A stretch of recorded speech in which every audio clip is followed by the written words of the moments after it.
Ana acordou sobressaltada com o som de vozes alteradas e quando pela casa antiga em Alfama, Lisboa. O coração batia forte enquanto ela se vestia às pressas, sabendo que o segredo que guardava há meses estava prestes a explodir.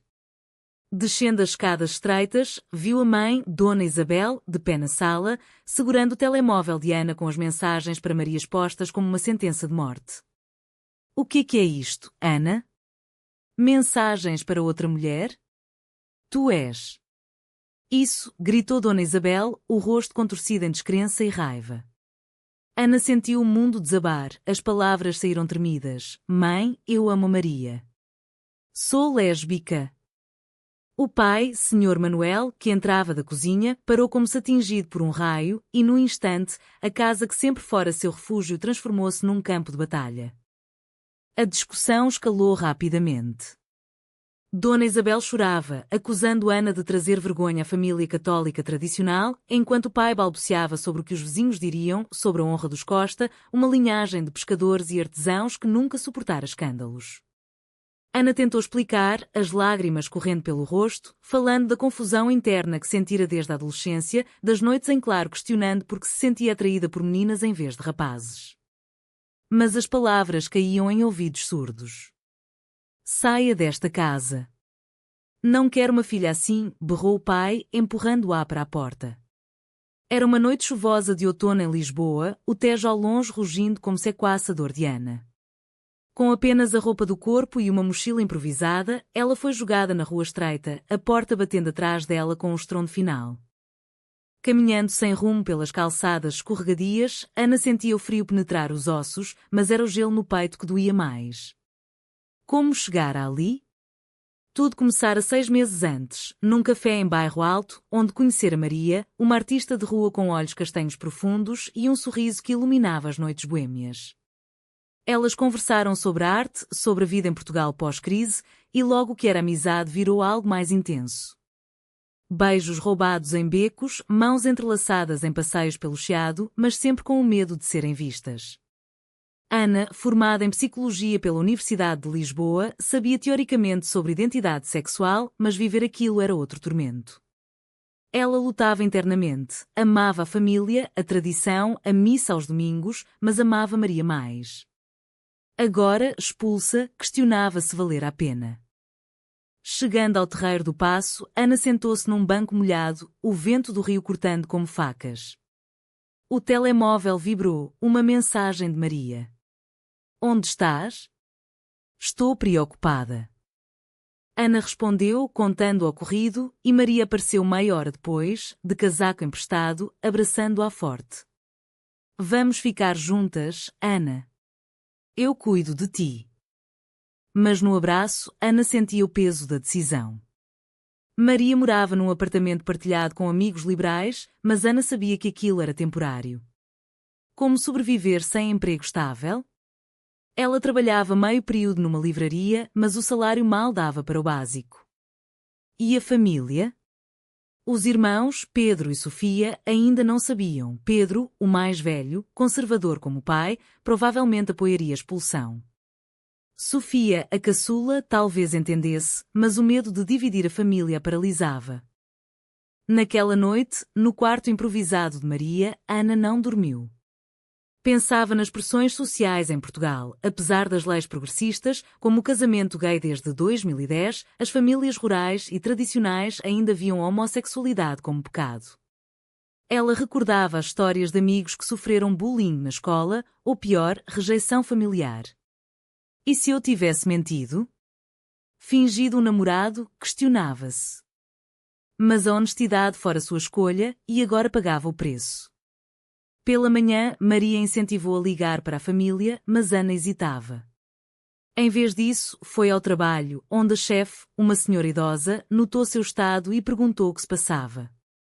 Ana desabafou um pouco, omitindo detalhes, e ganhou um dia de folga. Caminhando de volta, viu um cartaz de uma associação LGBT em Lisboa, o ILGA Portugal. Talvez ali encontrasse apoio, mas o orgulho impedia. Eu resolvo sozinha, pensou. Os dias seguintes foram um turbilhão. Ana mudou-se oficialmente para o apartamento de Maria, mas as tensões surgiram. Maria, mais aberta sobre sua sexualidade, pressionava Ana a confrontar a família, enquanto Ana preferia o silêncio, esperando que o tempo curasse. Uma ligação de Sofia veio. Ana, o que aconteceu? A mãe chora o dia todo, o pai não fala. Ana explicou, e Sofia, surpreendentemente, apoiou. Eu te amo do jeito que és. Vem falar com eles.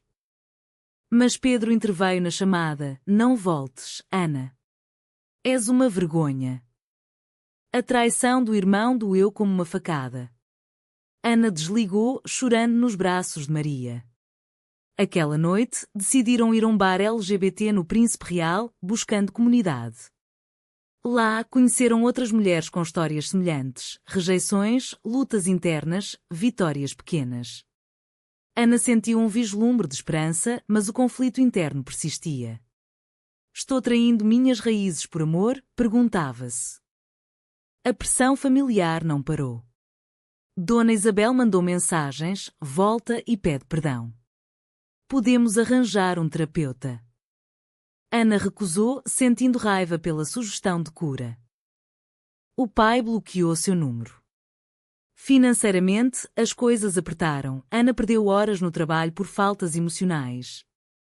Maria, pintora freelance, ajudava, mas discutiam sobre dinheiro. Tu tens que lutar, Ana, não fugir, dizia Maria. Ana retrucava, e se eu perder tudo? Uma noite, após uma briga, Ana saiu sozinha, caminhando pelo mirador da Senhora do Monte. Olhando Lisboa iluminada, decidiu, confrontaria a família. Marcou um encontro num café neutro. Chegando lá, viu os pais e Pedro, mas Sofia ausente. Por que me expulsaram? Perguntou Ana. O pai respondeu, porque isso não é natural. Deus não aprova. A discussão aqueceu. Pedro acusou-a de egoísmo, de destruir a família.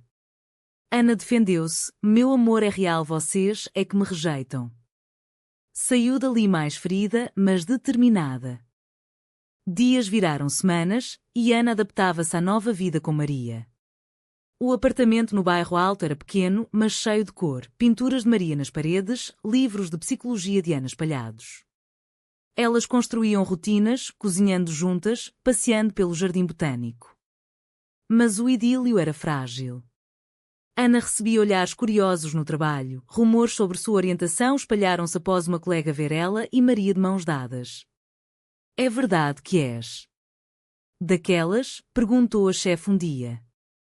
Ana confirmou, e embora a resposta fosse neutra, sentiu o julgamento. Sociedade portuguesa, apesar de avançada em leis, ainda carregava preconceitos enraizados na cultura católica. Ana lia artigos sobre discriminação LGBT, sentindo-se parte de uma luta maior. Uma reviravolta veio quando Sofia a visitou secretamente. Eu apoio-te, mana. Mas a mãe está doente de tristeza. Sofia revelou que Dona Isabel sofria de depressão, culpando-se pela falha na educação de Ana. O coração de Ana apertou, amava a mãe, recordava as tardes cozinhando pastéis de nata juntas. O que faço? Perguntou a Maria. Vai vê-la, mas não cedas. Ana marcou um encontro com a mãe num parque em Belém. Lá, Dona Isabel chorou. Porquê, filha? Eu criei-te para ser feliz com um homem, uma família. Ana explicou sua jornada interna, as dúvidas na universidade, o primeiro crush por uma colega, a aceitação gradual. Não escolhi isso, mãe. É quem sou? Dona Isabel ouviu, mas terminou. Preciso de tempo. Foi um passo, mas Pedro sabotou, ligou para Ana, ameaçando cortar laços se ela não mudasse. A tensão com Maria aumentou. Maria, ativista em grupos LGBT, queria que Ana participasse de marchas, mas Ana temia exposição. Tu escondes quem és por medo, acusava Maria. Ana respondia, perdi minha família por ti. Não me pressiones. Uma briga explodiu quando Maria convidou amigos para jantar e um deles, inadvertidamente, postou uma foto delas no Instagram.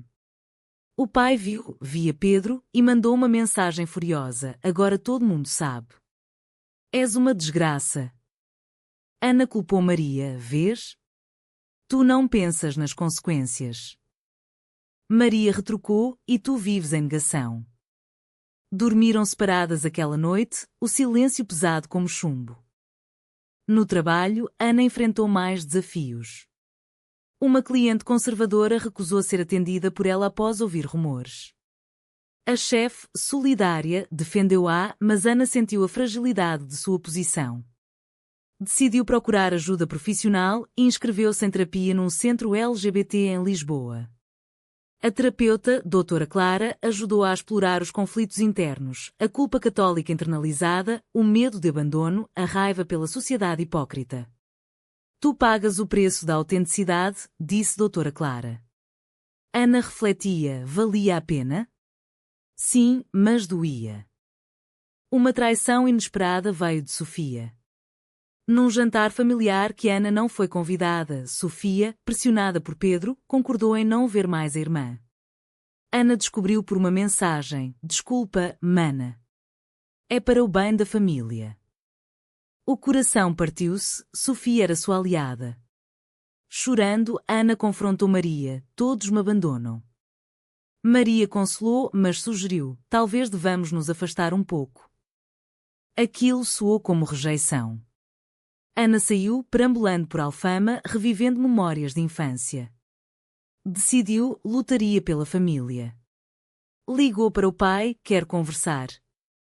Ele aceitou, mas com condições, sem Maria. O encontro foi num restaurante em Sintra, rodeados de castelos e névoa. O pai falou de sua juventude rígida, da ditadura de Salazar que moldara sua visão de família.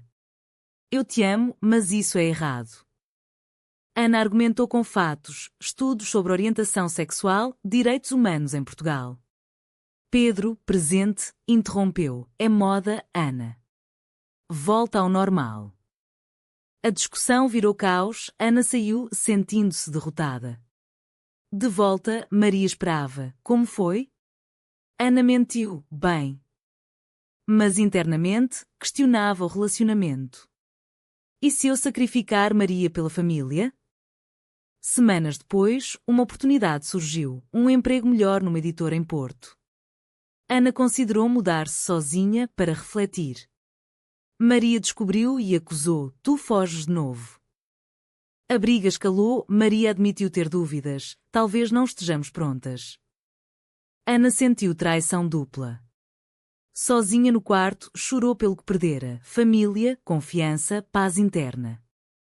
A mudança para Porto marcou um novo capítulo, amargo. Ana alugou um quarto modesto em Ribeira, junto ao Douro, onde o rio parecia carregar suas mágoas. O novo emprego na editora envolvia revisar livros sobre psicologia social, irônico dado seu turmoil interno. Longe de Lisboa, ela esperava clareza, mas a solidão amplificava os ecos, vozes da família, risos com Maria. Ligava para a doutora Clara via Zoom, desabafando: sinto-me traída por todos. A terapeuta incentivava: confronta as escolhas. Qual o preço da aceitação? Contato com Maria diminuiu, mensagens esporádicas, cheias de saudade e ressentimento. Volta, Ana. Podemos consertar. Mas Ana hesitava, temendo mais dor. Uma noite, recebeu uma chamada de Dona Isabel: filha, o pai está doente. Vem. O coração disparou. Manuel tivera um infarto leve, stress acumulado. Ana viajou de comboio para Lisboa, chegando ao hospital onde a família se reunia. Pedro evitou olhares. Sofia, culpada, abraçou a Dona Isabel, sussurrou: obrigada por vir. No quarto, o pai, fraco, disse: não falemos do passado. Mas Ana insistiu: pai, minha vida é minha. Ele assentiu debilmente: talvez eu esteja errado. A crise familiar forçou diálogos. Em casa, pós-alta, Ana ficou uns dias. Discutiram abertamente. Pedro admitiu preconceitos, influenciado pela igreja local. Sofia defendeu Ana: ela é nossa irmã. Dona Isabel revelou sua própria juventude reprimida, sonhos abandonados por dever familiar. Ana compartilhou sua dor, a expulsão, a luta com Maria, as noites solitárias. Paguei caro por ser eu. A família ouviu, mas tensões persistiam. Pedro perguntou: e essa Maria? Acabou? Ana mentiu: sim. Mas no fundo, não. De volta a Porto, Ana reencontrou uma velha amiga da universidade, Rita, também lésbica, casada. Rita convidou-a para um grupo de apoio LGBT no Norte. Lá, Ana ouviu histórias de resiliência, mulheres que perderam empregos, famílias, mas reconquistaram. Inspirada, ligou para Maria: preciso de tempo. Maria chorou: eu te traí ao pressionar. Desculpa. Ana perdoou, mas manteve distância. Uma reviravolta veio quando Pedro a procurou em Porto. Eu errei, mana. Li sobre isso. Quero entender. Eles passearam pela ponte de Dom Luís, falando horas. Pedro confessou medos, de ser julgado pelos amigos conservadores, de falhar como irmão protetor. Ana explicou sua jornada: a atração por Maria não era escolha, mas essência. O preço é alto, mas a liberdade vale. Pedro prometeu: falarei com os pais. Aquilo acendeu esperança. Mas a sociedade golpeou de novo. No trabalho, um colega homofóbico espalhou rumores, levando a olhares hostis. Ana confrontou-o: meu amor não te afeta. A editora, progressista, apoiou-a, mas o incidente abalou. Ela pensou em voltar a Lisboa, mas decidiu ficar, provando resiliência. Contato com Maria reaqueceu, visitas esporádicas, beijos reconciliadores. Mas uma confissão de Maria abalou: encontrei alguém durante nossa separação. Traição crua. Ana sentiu o mundo ruir: como pudeste? Maria explicou: estava sozinha, confusa. Ana perdoou? Não imediatamente. Voltou à terapia, explorando perdão versus autopreservação. Qual o custo de confiar de novo? A reconciliação com a família progrediu devagar. Num fim de semana em Lisboa, Ana jantou com todos. O pai, recuperado, perguntou sobre sua vida em Porto. Ela falou do emprego, omitindo Maria. Sofia sussurrou: traga ela um dia. Pedro, mudado, defendeu direitos LGBT numa conversa. Dona Isabel cozinhou o favorito de Ana, um gesto de paz. Mas sob a superfície, Maltam borbulhava. O pai ainda ia à missa, ouvindo sermões contra pecados modernos. Ana questionava: aceitam-me realmente, ou fingem? Em Porto, o drama com Maria intensificou. Após a confissão, elas brigaram feio via chamada. Tu me traíste quando mais precisei, gritou Ana. Maria rebateu: tu me abandonaste primeiro. Decidiram pausar. Ana mergulhou no trabalho, editando um livro sobre identidade queer, que espelhava sua vida. Inspirada, começou a escrever seu diário, talvez um livro futuro. Uma oportunidade surgiu: uma conferência LGBT em Coimbra. Ana foi palestrante, compartilhando sua história anônima. Lá, encontrou ativistas, sentindo comunidade. Mas uma ligação da mãe interrompeu: Pedro contou sobre tua amiga. É verdade? Ana confirmou: sim, amo Maria. Dona Isabel chorou: não posso aceitar. O pai interveio: deixa-la viver. Divisão familiar de novo. Ana confrontou Pedro: por que contaste? Ele admitiu, para forçar aceitação. Boa intenção, má execução. Ana sentiu-se manipulada. De volta, decidiu, traria Maria para um encontro familiar. Marcou para o Natal, em casa. Maria hesitou: e se me rejeitarem? Ana: pagamos o preço juntas. O Natal chegou tenso. Maria, nervosa, chegou com presentes. A família recebeu-a educadamente, mas o jantar foi um campo minado. O pai perguntou sobre sua família. Maria, de origens humildes no Alentejo, falou de aceitação. Pedro provocou: isso é fase? Maria defendeu: é amor. Dona Isabel calou-se, mas depois, sozinha com Ana: ela parece boa, mas... E filhos? Ana: há outras formas de família. A noite terminou sem explosão, mas com promessas vazias. Pós-festas, Ana e Maria reataram, mas cicatrizes permaneciam. Uma briga sobre o futuro. Maria queria casar, Ana temia rejeição social. Em Portugal, é legal, mas e a igreja, a família?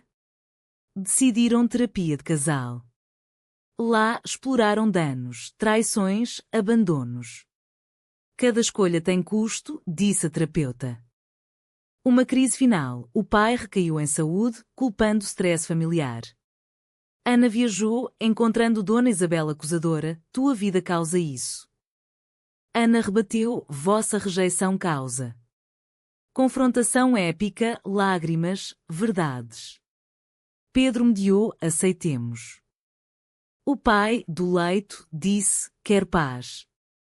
Ama quem quiseres. A recuperação do pai trouxe trégua. Ana voltou a Porto com Maria, agora morando juntas. Elas construíam uma vida, viagens ao Algarve, noites em concertos de fado, onde canções de saudade ecoavam suas dores. Mas a sociedade testava, olhares em público, comentários online após Maria postar fotos. Ana enfrentava, escrevendo artigos para um blog LGBT, expondo-se. Com a família, visitas regulares. Sofia casou, convidando-as, Pedro apresentou uma namorada aberta. Dona Isabel, aos poucos, aceitava, venham almoçar. O pai, mais frágil, contava histórias antigas, omitindo julgamentos. Ana sentia vitória, mas questionava o custo, anos de dor, relacionamentos abalados. Uma reflexão final veio numa caminhada pelo Douro.